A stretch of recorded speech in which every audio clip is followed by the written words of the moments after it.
hello, all you positive heads out there. It's so good to be back with all you beautiful reflections of the one source consciousness that creates and animates all things. If you're new to this podcast, of course, we are super happy to have you here, and we just ask that you bring an open mind and heart to your listening experience and to be prepared to explore vantage points that I'm convinced will help shift or solidify your current understanding of the ultimate nature of reality. While listening, you'll be exposed to inspiring, empowering, and unifying perspectives that I'm highly confident will yield stellar results in your life if you opt to try them on for size. Also, at optimistic.tv, we have officially begun releasing the first few episodes of our new late-night style, consciousness-elevating video variety talk show, Optimistic, which features live visionary art, soul share interviews, retreat guests here at the Mystic Manor, as well as live musical performances. I'm also super excited to announce that we are currently making plans to release the rest of Season 1 on my personal favorite online streaming service. So stay tuned to optimistic.tv to follow the unfolding development of this exciting Optimistic expansion, as we'll be posting more info and release dates there soon. And in the meantime, be sure to check out, of course, the first few episodes at optimistic.tv as well.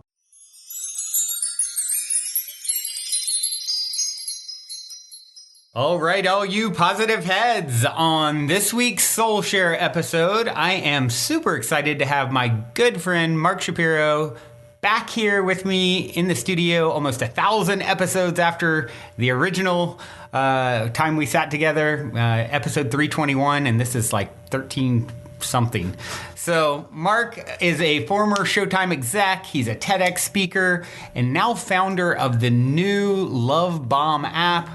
Hello, Mark. Welcome to the show, my friend. Brandon, thank you so much for having me back. I am so inspired by who you be, your commitment to just bring in amazing content. Well over 1,000 episodes. That is an extraordinary achievement from someone who's done 250 and feels like that's a lot. That's no joke either. I just happen to be particularly crazy and have had some really good help, of course, from Erica and, Alexa and Sam and, all the guests. So, I haven't quite done it 250 alone. So, well, I probably have actually. I've done more than that, Anyway, you get the point, everyone. So, you were doing your podcast for how long? For like 4+ years, the weekly. Yeah. And I hadn't missed a week in like over 4 years. I think I got to like 244 weeks in a row. Wow. And then finally I realized it's time to put it on the shelf for a little bit as I really focus on the LoveBomb app. And I've released maybe 6 episodes in the last year of the podcast. Well, that's cool that you're still dabbling though. And why don't you tell people who want to go maybe find some archived... Yeah, sure. You got to listen to. I interviewed this really, really inspiring dude. His name is Brandon Beecham. Oh, you should start with that. You need more. You need a little more of me. I had Brandon on 4 years ago. Yeah. But areyoubeingrreal.com is the home of the podcast. It's just a deep dive into authenticity and vulnerability in this world that doesn't necessarily make it easy or encourage us to be true to ourselves or to even be in the inquiry. So it was a lot of fun doing that podcast, and that was kind of the gateway drug, I guess, to get me towards where I'm at now. Well, biting off any technology play is no joke. As someone who has went down that path, it's like, wow, I applaud you, and I'm super excited to hear more about how that journey's been with developing the app and actually getting it to be birthed into the world. Thanks. How many people do we know who have had an app idea? Literally, most people have an app idea. How many actually go through the birthing process to bring it into the world, which is we'll talk about it. Yeah, fair enough. Yeah. Definitely been a journey, lots of lessons, so happy to share about that. Yeah. Look forward to hearing more. Before we do, I would like to, I always find it really interesting to hear people, friends like yourself who end up coming back on. Episode 321 is the original time Mark was on, if you guys want to go back and listen. And here we are all these years later. I think I was still asking the same opening question and closing question then. And it's fun for me to kind of check and see what the difference is, if you've shifted at all, if things have, your perspective changed. But my predictable opening question is this. You're in an elevator. The woman next to you looks over, says, "What's your passion?" You have 10 floors to answer. What do you say? Human connection. My daughter. You're a new dad, growth. too. I am a new dad. Congratulations. Yeah. Thank you, my man. Growth, family, and supporting other people. Beautiful, beautiful. So why don't you, for those who weren't, and there's probably some OG P-heads out there who heard, your original episode, but for those, the many new listeners since then, maybe a little bit, on your backstory and, how you ended up doing all the interesting things you are currently have done and are doing in the world. Yeah, sure. So I'd say I'm a pretty average dude with, I guess a fairly ordinary story to start. I grew up in Minneapolis, Minnesota. Middle child. Me too. Yeah. Oh, you too? Nice. Yep. No wonder we get along so well. Yeah, exactly. But yeah, a middle child, and grew up in Minnesota. Great family. We lived in the suburbs. Got a lot of love as a kid. Was very, fortunate to have a dad who owned his own company. And anyways, I followed my brother to college. At Emory in Atlanta. I just kind of felt like, I need to just be on this kind of path that seemed like what my parents were encouraging me to do, what my other friends in college were doing. And so naturally I looked for an internship following my sophomore, junior year in college. Got an internship at Showtime Networks, the TV channel that I used to watch when I was like a teenager, usually after my parents went to bed. Right. I saw my first boobs on Showtime. I definitely saw my first boobs. I may or may not have had a VHS. HBO for me, actually. Cassette tape. But, I was really passionate about entertainment and pop culture at the time, and I thought getting a job in marketing at a big entertainment company would be like a dream come true for me, and it was at the time. And so I was kind of on this corporate trajectory, and at the same time I fell in love with college with someone who was in the a cappella singing group with me. Oh, cool. And, the rest is history. No, I'm kidding. Yeah, it was that was my story. We moved out to LA together, and I loved living in LA, and things were pretty good until they weren't anymore. Right. Like I think most of us in our own stories, when whether we're pursuing a dream that we want or maybe not, at some point usually the season changes.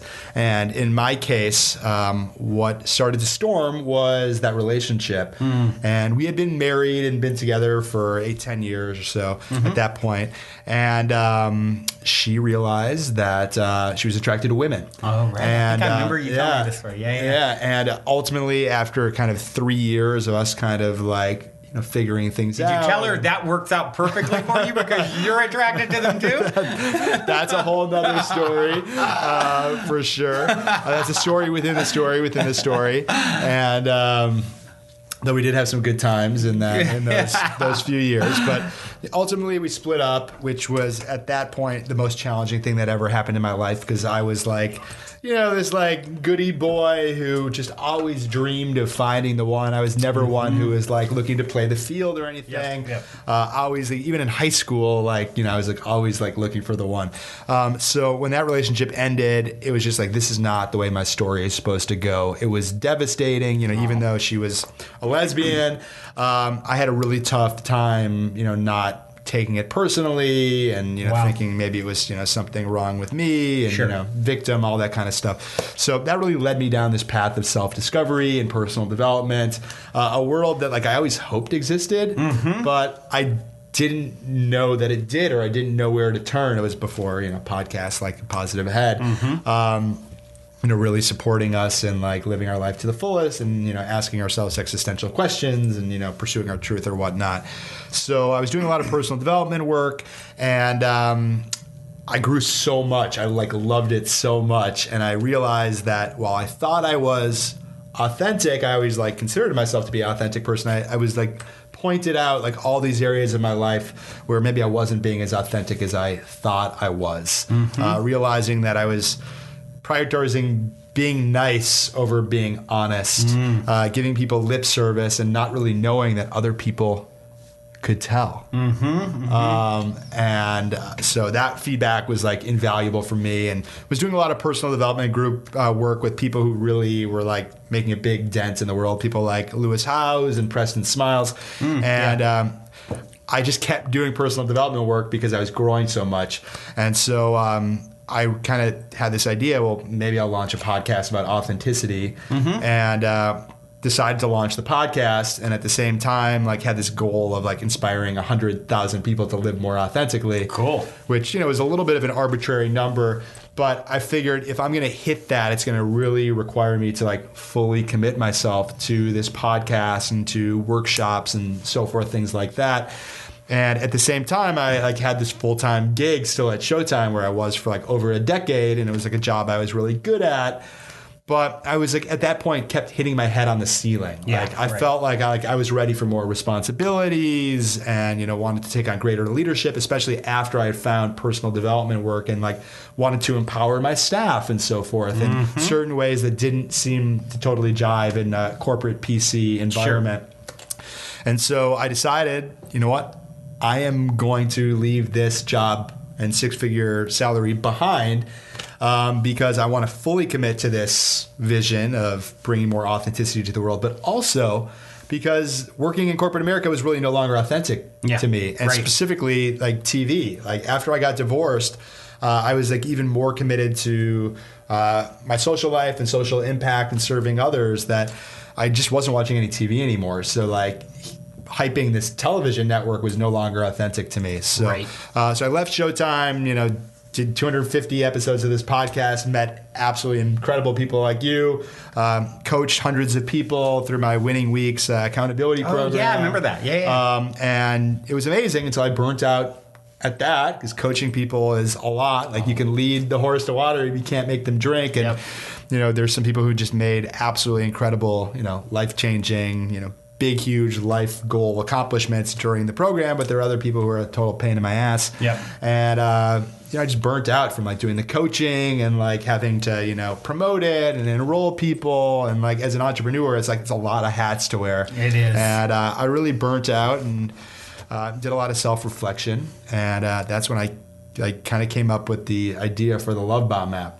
Yeah, and I'm assuming the LoveBomb app came out of the very cool thing that you have what I appreciate about you is your consistency. It's like, as in our community, there's a lot of flightiness, right? Sure. Like, I'm going to be here this week. I'm going to do this. Oh, never mind. I'm moving to Bali. Oh, hold on. I'm doing that. And all that, no judgment, but I'm someone who's always obviously stick with stuff, totally, and kind of like go that extra mile. Yep. And, what you have done with birthday, wishes to people, that's what the LoveBomb app was birthed. 100%. Right? Yeah. So 100%. maybe you can tell people what you've done. Sure. There. Sure. There was actually another episode where I think you just played my TEDx talk. Oh, right. Yeah, that's so right. That's like another one. Oh, yeah. I should look that up. I'll look it up while you're talking. But the story on that is 4 years ago, my dad passed away.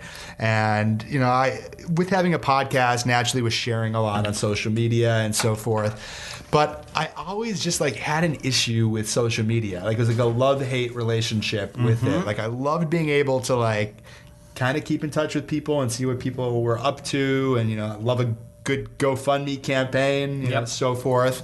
But I don't know, something was just rubbed me the wrong way even 4 years ago with the lack of authenticity on social media. And I'm like, well, we're more connected than ever, but are we? Yeah, right. And I was scared to post things at one point on social media before I started launching the podcast, and realized I had to because I was so afraid of being judged. I'd go to social media and I'd feel worse about myself afterwards, and I'd watch people from afar and compare my life to their highlight reel. All these things that I think a lot of us can relate to. Totally. But when my dad passed away, and I had documented a lot of his kind of illness with Alzheimer's publicly on social media. I remember. And when he passed away, and I made a post about his passing, I received like, some of the most profound, beautiful messages from people, like things that were like, above and beyond like a like or a like sorry for your loss type of message. They were like really thoughtful messages to me.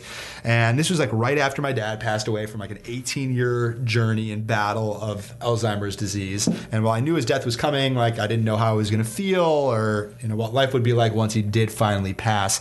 So here I have got like little messages from people, and I wanted to respond to everyone who I felt like really took the time to like say something from their heart. And I was like typing out messages to people in response. Now, keep in mind, this is like 3 days after my dad died. And it was taking me forever to get the words right and typing these things out.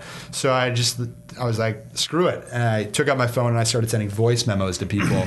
And that was like the first aha moment for me, realizing that a voice memo actually took less time than typing out a paragraph. I love them. Right? I love them, right? If someone doesn't have an iPhone, I'm like, oh no, I can't like voice memo them, So it was like, 30, 60 seconds, boom, that was it per message. And like not only did it take less time, but it was like therapeutic for me just to express myself, to press record and not judge myself and just express. And then the third thing that I realized is like this other person on the other end of the screen got to actually hear me and got to experience an additional sense and really connect. So it was such a powerful experience that I thought, like, how can I do something similar like this just on an ongoing basis as a ritual in my daily life? And I thought to myself, well, I'm so fed up with social media. There's got to be more to it than is currently available. And the metaphor I always use is like, at that time, social media had been around for maybe like 10, 12 years. And I compared it to like a 10 to 12-year-old kid, right? Just figuring itself out. The 10 to 12-year-old kid's probably, past the authentic stage of just saying whatever they're going to say. That's true. And they're looking at what everybody else is doing and kind of following lead. So I'm like, I kind of thought like that's where social media's got to be. There's got to be something more to it that we're going to figure out. And I was so fed up. How do you be the kid that sets the new trend? So I was like so fed up with it. So I'm like, well, I'm going to start sending personalized video messages to every one of my Facebook friends on my birthdays. Why am I going to do it? Well, on their birthdays. On their birthdays, on their birthdays. Why am I going to do it? Well, it's a kind gesture to do to someone. And I'm like, it'd probably be fun. And it's like, I don't know what could happen. So I'm down to kind of be like a Lewis and Clark and, have a little experiment and see what happens. And then I'm like, and no one else is doing it. So why not? Like maybe it'll work, maybe it won't. And I've tried a lot of things in, my career and in my life, and probably more things haven't worked than have worked. Sure. And this worked, beyond any kind of mild, moderate expectations or whatever it may be. So I started sending personalized videos to people on their birthdays. And I remember like the first day I decided I was going to start doing it, I like looked and see whose birthday it was on Facebook, and I'm like, maybe I'll start tomorrow. These people are so random. But I did it, and it was super awkward at first. And it probably created so many new deeper connections with people. 100%. That's certainly one of the things. I mean, clearly when you think about your birthday on Facebook, if you're on Facebook, that you might get hundreds of messages from people across all areas of your life, which is amazing. But a lot of them are just like those wall posts. Some of them are like so lazy and they just say HBD. It's like, I'm like, thank you for taking at least the smallest ounce of energy. But those things don't really penetrate your heart, right? They don't really stand out. And so you can imagine like what a video message. I've received them many birthdays. You've probably received 4. 4 because your birthday is July 28th. So you would have received 4 from me. But people love getting these video messages and they stand out, like I said, and maybe they don't get any other video messages. And now there's more and more because of coronavirus and people are, remote and stuff and don't get to celebrate each other in person. But no one else was definitely doing it at the time. So naturally, people were loving getting these videos. And it was creating, beautiful moments of connection with people in my life who maybe we were just watching each other from afar or we weren't engaging at all in each other's social media activity. When I was seeing people out and about that I had sent video messages to, there was a greater sense of connection. Totally.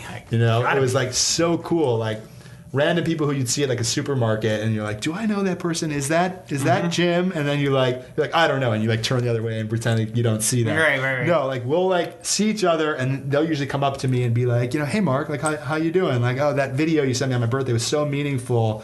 And then maybe they'll tell me how like it inspired them in some way, or they'll just get real with me about something in their life right away. Yeah. And it's just so cool. Something that took me 15 to 20 seconds can literally be an icebreaker for deeper connection. Like I was like, wow, I was blown away by that. Yeah. And then the other piece that I think is important to note, that it made me feel better every day sending these videos. Yeah. And it's really a true test to what tons of research studies have shown, that by showing gratitude and doing acts of kindness, it actually has immense benefits for the giver. Giving gratitude, it makes me happier. If I'm having a tough day, it like boosts my day. If I'm feeling stressed or anxious, like it reminds me like who I am, what I stand for. And it actually go ahead. I was going to just interject there real quick. It actually changes the brain chemistry for you if you're committing an act of, some kind of act. Yeah. You release, your drug factory between your ears. It actually releases these feel good chemicals. Anyone who's receiving that act of kindness, and anyone who's witnessing it, bearing witness to it. Yep. So, for all those reasons, 4+ years later, I am still sending the birthday videos. It's my cherished daily ritual. I think it is probably more consistent than coffee, which I don't think I've missed many days probably of coffee in the last 4 years. But yeah, I've probably over 12,000 appreciation videos at this point, and gave a TEDx talk on it. And that's episode 525 where I just play it back if you want to check that out. Yeah, so I guess to keep going with the story, a lot of folks who saw the TEDx talk would tell me that, maybe they started sending video messages to people on their birthdays. Some people went all out and started sending them to everyone. A number of people started and kind of stopped because it was kind of a big thing, right? Other people just told me it inspired them in some way, shape, or form to be a little bit more expressive to people they care about on social media or in messaging. And so, what I really realized that it wasn't about sending videos to everyone you know. It really was about expressing kindness and gratitude and just leaning a little bit more into it than maybe you normally would. And a lot of folks, were asking me to help them create their own practice. And so, I would have a conversation with them, see what they feel comfortable with, usually encourage people to lean into a little bit of vulnerability because, that's kind of what it takes to like building any new habit is like building a muscle. It's like going to the gym. When you go to the gym, it's not like it's just like a walk in the park. You got to sweat a little bit. You got to get a little uncomfortable. It's the same thing like this. If you really want the true benefits of the personal benefits and strengthening your connections, etc., you got to do a little bit of the work, and you got to get past some of those stories that we tell ourselves in our head, like, oh, I don't want to be rejected, or maybe I should wait till next week, or there's so many other things I could be doing, so forth. But we can get deeper into that. And then at the same time, Brandon, I was casting such a wide net with my relationships, like sending videos to people who I didn't even remember how I met them or how we initially connected. That at the same time, I wasn't necessarily as good at keeping in touch with the people that really mattered most to me as I wanted to be. Exhibit A, my grandparents. At the time, I was I would have loved to call my grandparents once a week, but I was probably once every 2 to 3 weeks.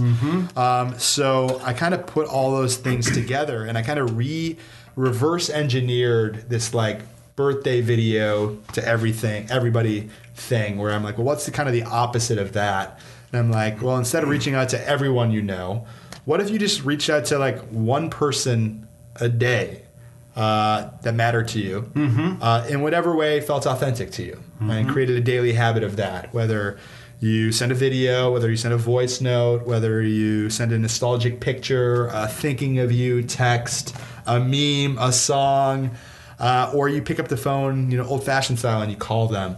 And so that's when the idea for LoveBomb was birthed. And it just launched on the App Store 3 weeks ago. Congrats. Thank you. And I came up with the idea 2 years ago, over 2 years ago. So definitely been a marathon development, man. Wow. So the general premise of LoveBomb app is find someone. Now, the person would also need to be on LoveBomb? Nope. Okay, good. Because that's a great way of beginning, obviously. Right. You thought of that. So you use the tool to help you manage and target who and what you want to send. Bingo. Yeah. Nailed that. That. Yeah. So it's so similar to what I was. That's amazing. I want to hear what you were creating because you were telling me about this, I think, off air. But the first thing you do when you get the app is you build a list of people that matter to you and that you want to keep in touch with. We have so many friend lists across so many platforms, Instagram, Facebook, and then we have like a bunch of messaging tools, but none of them are actually like designed for... We want to help you be a better friend and son and sister and brother and lover and so forth. Networker or whatever it may be. So you choose who you want to stay in better touch with or who's important to you. Then you kind of choose the cadence or frequency that you want to be given a little nudge to interact with them. The app serves up like daily recommendations, kind of like a Netflix, but instead of like some movie or show. Hey, maybe you should reach out to so-and-so. Right, exactly. I love that. Yeah, and obviously any kind of important dates and birthdays, are in there. Cool. And you click on someone, and then it invites you to send a love bomb, which... LoveBomb is any kind of digital expression of kindness. So it can be any of those things I listed before. So you decide, do I want to send a video? Do I want to call the person? Do I want to send a voice note? And then there's thoughtful ideas of what you could say, whether you simply just want to say hi, or if you want to share a memory, or if you want to tell them what your favorite thing about them is, or to thank them for that time when ... or if you want to publicly acknowledge them for something. Right. And then we've got like an on-screen teleprompter that you can customize. Wow. So you can have your notes right on your screen, as you're recording a voice note. And then you send it away. But, I think what is cool about it is that we've kind of we want to help people build a habit of connection. And I'll tell you why in a second, but just because I'm telling you how the app works, we'll finish this threaded thought. Sure. But you can essentially create a daily kindness or connection habit. So you can start a streak. You can set like a daily goal of, do I want to send 1 to 5 love bombs a day? And then you can work towards hitting 7 days in a row, or 30 days in a row, or 100 days in a row. And you can see how many times you've hit each of those markers and so forth. Cool. But it's so important to have like a daily connection habit like anything else. To me, I think it's just as important to have a daily connection habit as it is to brush your teeth every day. Totally. And I think that is a good metaphor because often, with brushing your teeth, you don't want your breath to smell bad. But similarly with relationships, you want to stay connected with people so you. It's all about nurturing relationships. But sometimes the benefit isn't not always necessarily immediate. Like brushing your teeth, you don't want your teeth to decay. You also don't want your relationships to decay. So you kind of got to water them like a plant. But from a standpoint, I think it's so important for us to know and to remember is that oftentimes our social wellness is undersold. We're told, we need to focus on our physical health and our mental health, which, yes, you absolutely need to focus on those things. But oftentimes we're not told about our social wellness. Right. And there's been all sorts of research studies that show that our longevity or how long we live, one of the biggest factors in determining that is the strength of our social ties and our social bonds. Some doctors have even argued that it's more important, the strength of our social ties is more indicative of how long we live than our diet and our exercise routines. And also important to note that prolonged feelings of loneliness and disconnection are worse for our health than smoking 15 cigarettes per day. Wow. So I'm definitely advocating for social wellness, and I think a great way to do that is to have a bit of a routine.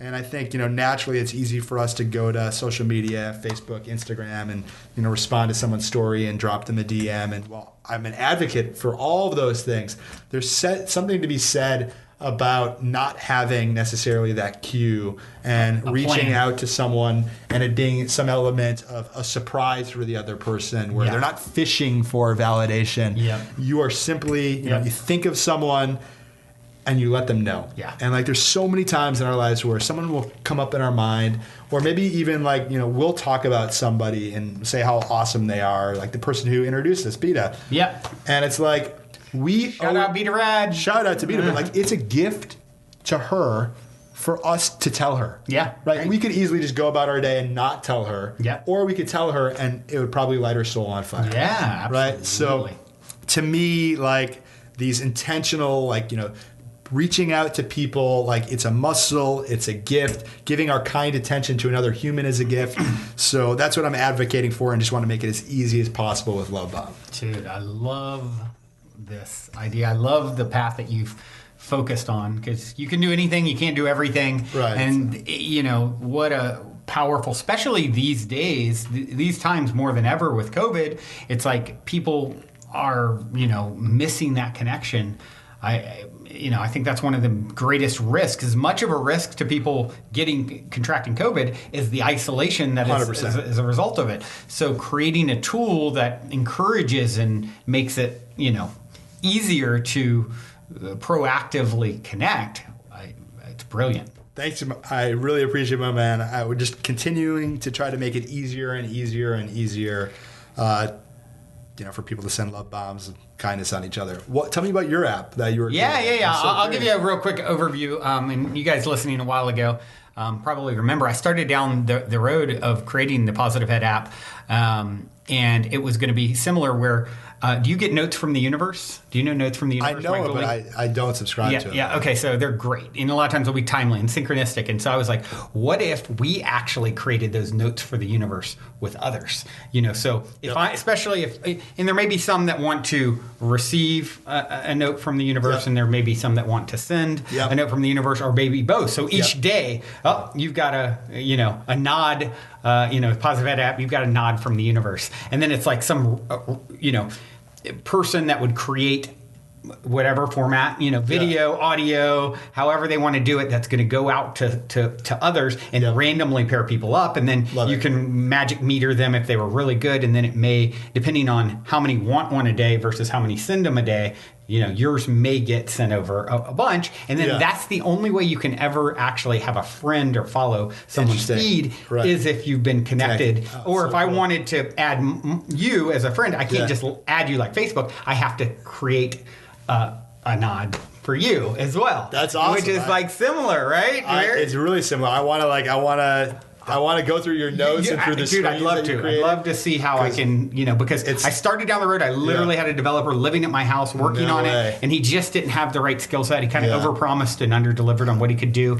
And meanwhile, me doing, a gazillion other things, I just kind of put it on the back. I'm telling you that all the things that you're saying is like the next phase of the build out of the app, where you can go in there and pick how you're feeling for the day, whether it's sunny or cloudy or stormy, and you don't have to give a reason why, and you can maybe get a love bomb from someone you know or someone you don't know. Right. Yeah, I thought it was a really cool way to allow synchronicity to play into and create connections with people that you may or may not. I'm so aligned and can't wait to learn more. Yeah, cool. Awesome. I love it. Yeah, there's just so much potential right now. Like, I look at like social media and I watch The Social Dilemma on Netflix, and it's like there is some real heartless tech out there. Yeah. And, our humanity legitimately is at stake as we become more and more addicted and depending on these tools. And like we need tools that like aren't trying to like take all of our time and trying to sell us stuff that we don't need or want, and aren't making us feel worse. Yeah. So we're doing our best to be a part of the solution. Yeah. Well, you're doing it, man. That is I just can't applaud you enough for seeing it all the way through. And is it available on Apple App Store as well as Android? Just on iOS for now. Yeah, that's a starting point. For anyone who's developed an app, it's a massive undertaking. So we're starting with iOS, and as the app gets better and better and better and better, at some point we'll create a custom version. Is it React Native based? So yeah, this is getting into the weeds. Yeah, we don't have to go deep down that. It is not React Native. An app that's built in React Native could be on both iOS and WhatsApp, but Android. But since it's not built natively in each of those, the user experience is not quite as crisp. Yep, right, exactly. It's a trade-off. Yeah. Cool. Well, so how so far you've put it out there? Are you getting some good feedback from people? Are you getting like, how's it going? It's been so exciting because it's the great unknown, right? Super exciting. And, I'm excited like it's mine. Like, what's happening with it? I want to partner with you for sure. Yeah, I'd love to help however I can. It's been a whole journey to bring this thing to life. Like I said, it's taken over 2 years, and I'd never built a tech product before. I didn't know the steps to do it.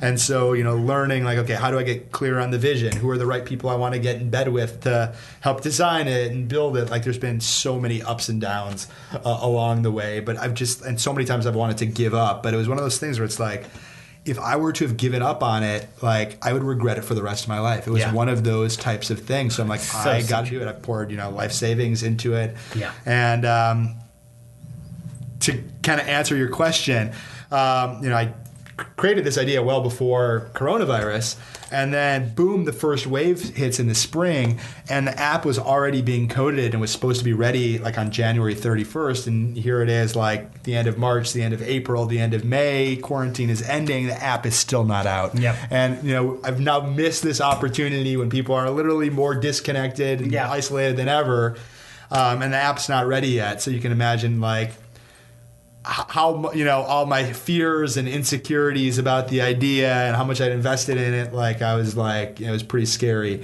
but just kept staying true to the vision, and the app works beautifully. It turned out better than I could have imagined. Wow. Once it was like a real thing that you could have in your hands, I saw things that worked better than I thought they would, and things that like I'm like, no, I got to make some tweaks here. So I made some tweaks, and then we finally launched on the App Store on October 21st. Cool. So naturally, I hope the thing would go viral overnight.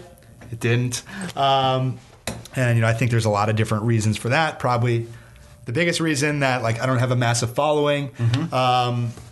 So it's free to download. It's free to download. Yeah, it's free to download, free to use, and the response has been universally positive, which has been incredible. But I think like what really changed the trajectory for me is I put a intern post up on LinkedIn like 3 months ago, expecting to bring on one intern, and I got over 130 applications. Wow! Within 72 hours, LinkedIn predicted I would get 21. Wow. In a month. Wow. I got 130 in 72 hours. So I ended up bringing on 12 interns. Wow. I'm like, we need all the help we can get. Like, this is not, LoveBomb is not about me. It's not about any of the interns. It's about a bigger vision to create a more connected and kinder and more loving world.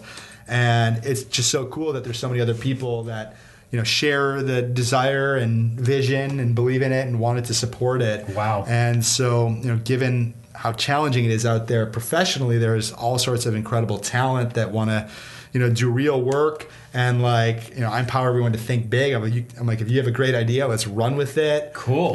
This could be something that like I want you to like. If we do the job right, you could be talking about this your whole career. It could lead to a full-time gig if we have a successful launch. So my team of interns is extraordinary. They've been this kind of wind beneath my wings. Wow. And we've been able to generate some like incredible reviews, and people are so grateful and excited, loving the tool, generating some good press. Cool. So right now we're just continuing to make the product better and just trying to find the right people who were already looking for this type of tool, or like realizing like this is a tool maybe that I didn't even think that I needed another app, but like this is exactly what I need and want right now. Right. So it's been an incredible experience, and like I just like we're kind of on a upswing, and just excited to see like who else kind of gets attracted to it. Like it was rewinding the clock a little bit, like back in the first part of quarantine when it was like me and like one app developer that I was paying like a connection and kindness app with 2 people involved. Right. It's like not been there, done. Didn't have the legs. So so you didn't go out and do any kind of raise or anything. You all self-funded, and you're right. I just figured at the right time, that's how I'll be in a better position for leverage. Yep. Where I'm not begging people Agreed. for money. If you can. That's how I've approached every business I've ever done, and at times have raised money many years in, and of course that valuation was way better than it would have been early on. 100%. And that's the trade-off, because if you were to go out that becomes a full-time job trying to raise money. Totally. And then 2, if you do, and it's a VC or venture capitalist, whatever, you then, are beholden to all, Right. Unless you find an angel, which is, kind of a different. Certainly you want to align with, the right partners. The reality is creating a kinder world is not going to happen just with me or 12 interns. It's going to require all of us. And, it's not just LoveBomb, but we need to really partner together. Yeah. And so, I'm open for any and all support. That's why when you said you had this idea, I'm like, boom, baby, let's have some idea sex and figure out a way how to incorporate it in the app and support each other. But just to, when it was a one-man thing where it was literally I was doing all this outreach to try to get any attention, and now we're kind of in this position where every single day people are hitting me up with ideas or wanting to collaborate, and it's just such a breath of fresh air. Yeah. It's so amazing. It's we're not to the finish line by any means, but it's really cool that people get what we do, they're digging it, and they want to partner with us. And so I'm just you have an idea? Yeah. You dig the vision, you want to support it, hit me up. Cool. Yeah, you and I will definitely talk more about that because I'm it's not every day that I hear something that is so aligned and that I just like I said, I absolutely love the concept. I think it's so needed. And and the fact that you got your MVP birthed to the world, Yeah, thanks, bro. It's minimum viable product is, the thing for those of you not in the entrepreneurial realms. That's okay, how do I get my first version just to live and breathe in the world, Right. And then, of course, it's going to iterate forever. I mean, Facebook right now, there's 1,000 guys coding something new, So it becomes its own living entity, and just birthing it is, especially if you're self-funding and doing it on your own, wow, yeah. So let's see here. With our time left, what is, since we've been on, you were on years ago. Obviously, you've been doing lots of work, lots of things in the world, had a child, lots of growth. What are some of the things that come up for you that have been, realizations, aha moments, growth points? If you could, share with the audience, some of your latest findings on how to navigate and create, your greatest and greatest life. What would some of those be? Yeah, I mean, I think ultimately it comes down to getting out of my own way. And so it's challenging my own thoughts and beliefs. So let's just kind of dig into those real quick. In terms of thoughts, and I've learned this lesson having a little baby girl and watching her. How old now? 5 months. Wow. Yeah, seeing her go through her. You're going to see so many changes in the I can't coming wait. months. It's so exciting. It's so exciting seeing her come to life and share moments of joy with her. It's soul food. It's amazing. Yeah. But, I see her go through so many different motions throughout the course of a day, from jolly and smiley and playful to tired and to fussy and farty and, all the different things. And it's a great reminder for me to be that's just part of the human experience. Right. We are constantly flowing through a wave of emotions on a daily basis.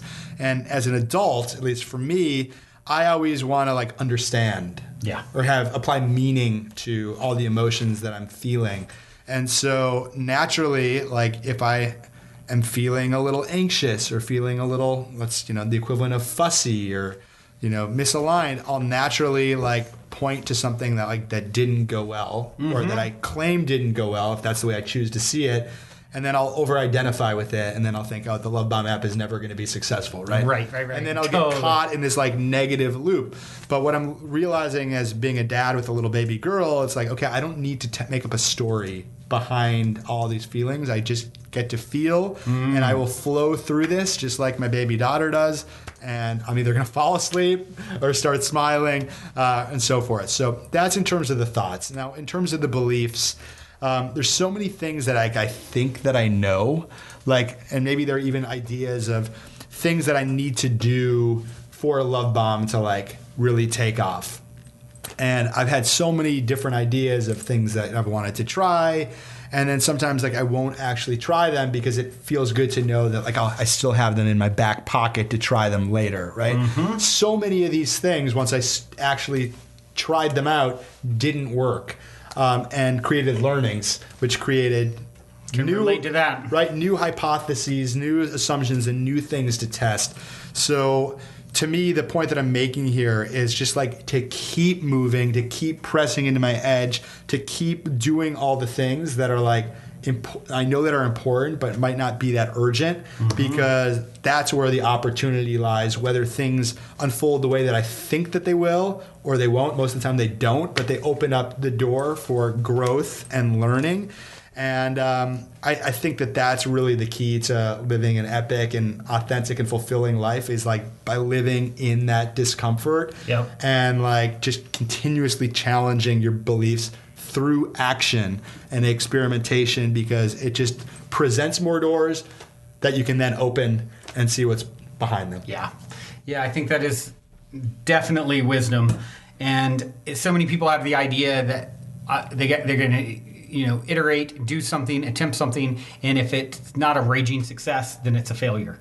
And it's like, no, it's always a success, because you're getting out of it what you need to lead you where you're going next. It's always leading you. So, that's the only thing that I feel like one of the greatest things that I've had is this sense of optimism. Like the amount of failures I've had compared to successes is like 100x. I don't know. But I learned something. Okay, try pivot, try this. Okay, try that, and just never never stop. Right. Yeah. And I think a lot of people, will get outside of my comfort zone. I always think, whenever I have this kind of conversation, I think back to my best friend growing up, and he's just such a character. His name is Paul, and sort of manic a little bit in his energy. Like, either he's like on cloud 9 or kind of, you're always going to feel his emotions. He's 6'5", 6'6", such a character. And I remember one time him saying to me, like, we're talking about spirituality, it's early in my journey, and like all the stuff we talk about on the show. Yeah. And he was real excited about it. And then, a few weeks later, it was like he had a downfall moment, which everyone's going to feel. And I brought up spirituality. He goes, "Oh, I tried that spirituality thing. It doesn't work."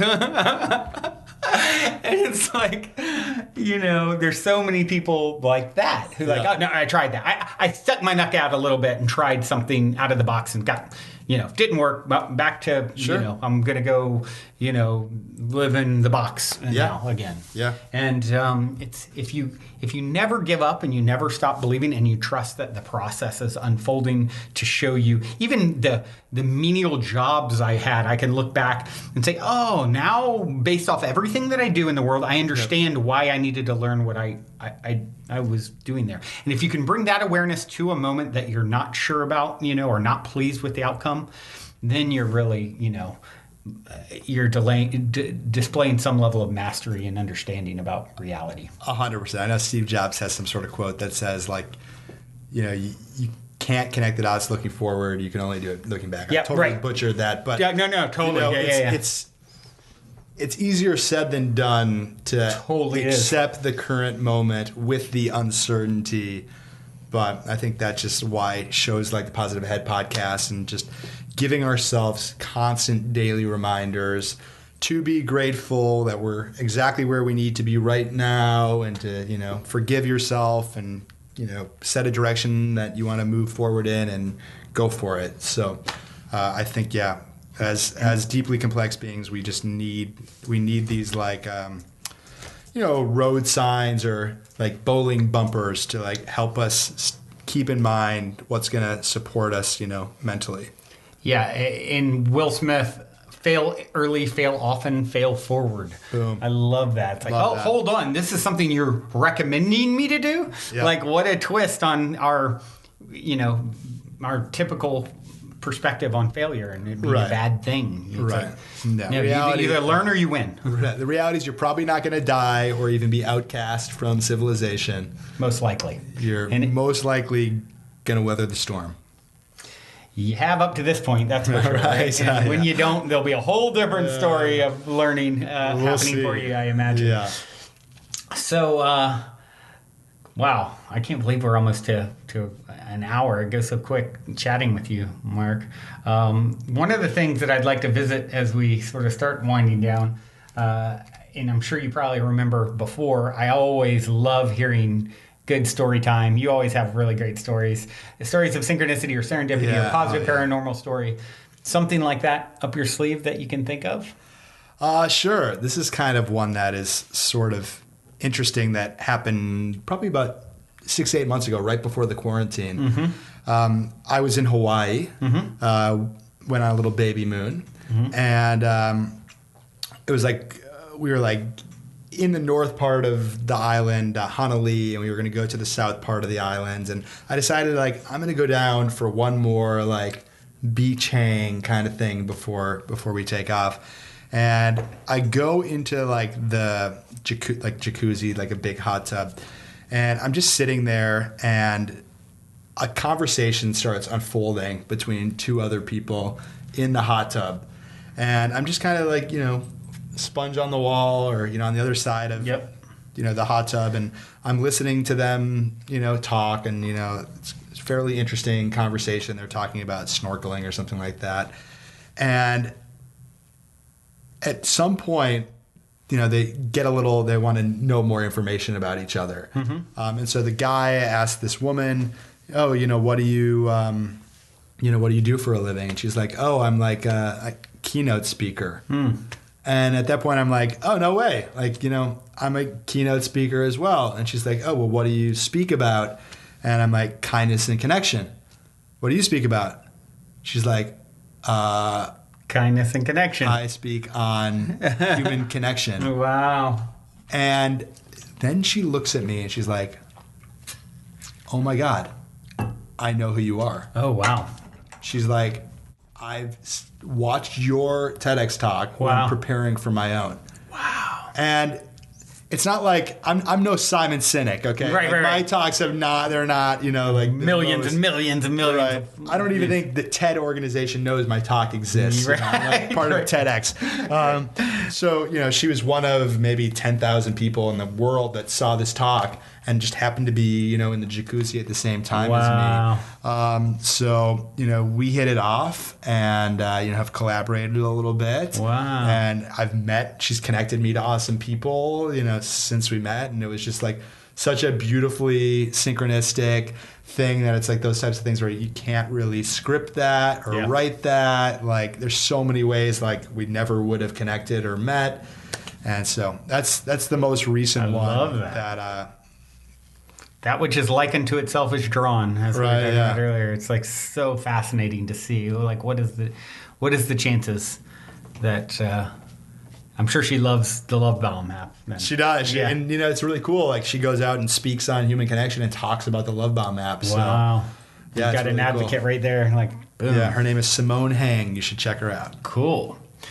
Well, so. For everyone out there, I'm sure there are people, even probably some already have went and downloaded it, in the iOS store. What, as far as like getting started with it, I know a lot of times for people things can be like overwhelming. Like, where do I begin? What do I do? What am I supposed to do? Can I get this wrong? Can I, So what's the simplest way you could tell people to sort of engage and start down this path of? I really appreciate you asking that question because for so many reasons, the app makes so much sense. It's so badly needed. And at the same time, there's some friction. It requires vulnerability. Yeah. Right? You send a message to somebody else, and you have no idea how they'll respond, if they'll respond, etc. And there's risk in that. So what I would say is like any other habit, you start with the least path to least resistance. So you maybe send your first love bomb after you've had your cup of coffee in the morning or whenever you have like other daily routines that you do. And maybe start out with someone in your immediate family or you start out with your best friends. And, the first few days you're literally just going after the easy targets, building a little connection habit. Maybe you do that for the first 7 days or the first 14 days. I guarantee you'll be so glad you did. And whatever story you're telling yourself, because you will tell yourself stories that you like this, but you're not going to do it right now. Maybe you'll do it later. Maybe you won't do it. All these stories are going to come up. But like anything good in life, sometimes it requires you to get a little uncomfortable or to lean in. And maybe I'm saying all this stuff and you're like, I send videos and voice notes to people all the time. This is no big deal. Great. Yep. But, even I sometimes feel like before I send the videos, I'm judging myself. Yeah. But I know that the payoff every time is there. As you mentioned, you're literally, giving your brain a drug once you follow through on the kind act. And it's easy to get trapped in our own thoughts and our fears and not realize that, no, this is not just like a vitamin. This is actually a painkiller by doing this kind expression. So that's, in a nutshell, start out with people that are near and dear to you. Easier. And then maybe take a risk. Maybe reach out to the person who you've been, messaged you 3 weeks ago that you haven't gotten back to yet, right? Then maybe go there, or maybe go to someone who you've been wanting to make plans with for 6 months. Old high school friend. They're so awesome. Then there's the reconnecting with someone, from high school that's actually not that big of a risk. Yeah. And then you can go further in terms of reaching out to someone who it would be so random to, or reaching out to a high school bully or something. I mean, the possibilities are endless there. Yeah. Yeah. You know what it makes me think of is I recently started doing breath work regularly. And my friend Harmon, shout out Harmon, definitely played a role in that. And it's very similar. I downloaded the Wim Hof app, and it's a great tool. And it requires you to get uncomfortable. You hold your breath for at first it's you do deep breathing, and it's okay, hold your breath. And it's okay, oh wow, a minute. Oh, hold on. Now I can hold it 2 minutes. Oh, hold on. This kind of hurts, but now I'm making it to 3 minutes. And it's when you expand yourself in that way, when the more you expand yourself, the more you're capable of holding, the more light you're able to let into your life, the more you're pushing, leaning into that edge in that way. Yeah. And so I think this is a great similar type of thing. I'm going to lean into this, and it may feel uncomfortable. It's funny because when I'm holding my breath, I get to the point in the exercises where I'm holding my breath, the first 20 seconds is, I find, more challenging than 150 seconds in. It's hold on. Oh, I actually starts feeling better and better and better. Totally.